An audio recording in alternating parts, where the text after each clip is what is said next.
Can I just say that I'm delighted to be here with Lord Deben to begin a discussion of Scotland's common interests in the North, including on this very vital issue of climate change. And we've just had a conversation about that before we came into this room.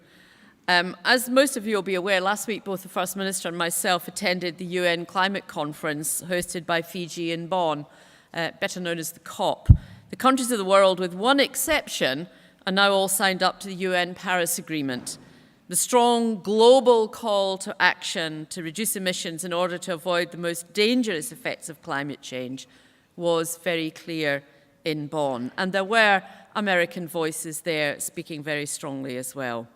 Scotland is a world leader in tackling climate change with sustained progress against ambitious statutory emissions reductions targets.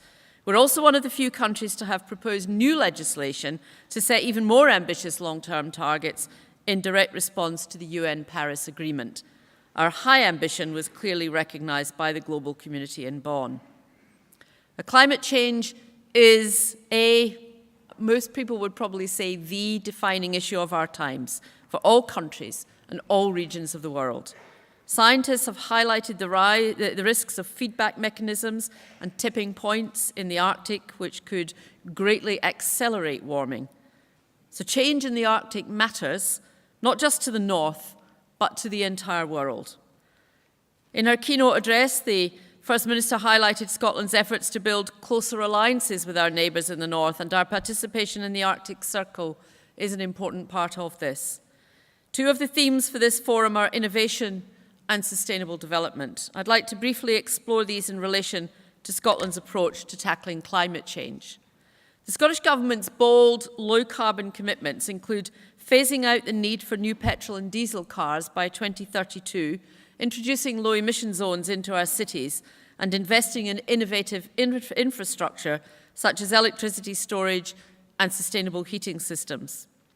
We've almost trebled our renewable energy output since 2006, and we've been proud to collaborate with Norway and Abu Dhabi to develop and open the world's largest floating wind farm.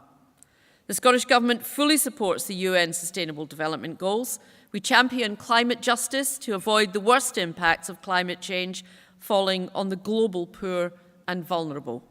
And we've recently confirmed more than £3.6 million funding to help developing countries tackle the impact of climate change.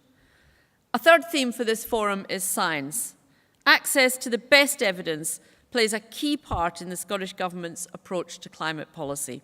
And as such, I'm delighted to introduce the speaker for the remainder of the session, Lord Deben, Chair of the Committee on Climate Change. The Committee on Climate Change is the independent expert advisor to both the UK and devolved administrations on matters related to climate change.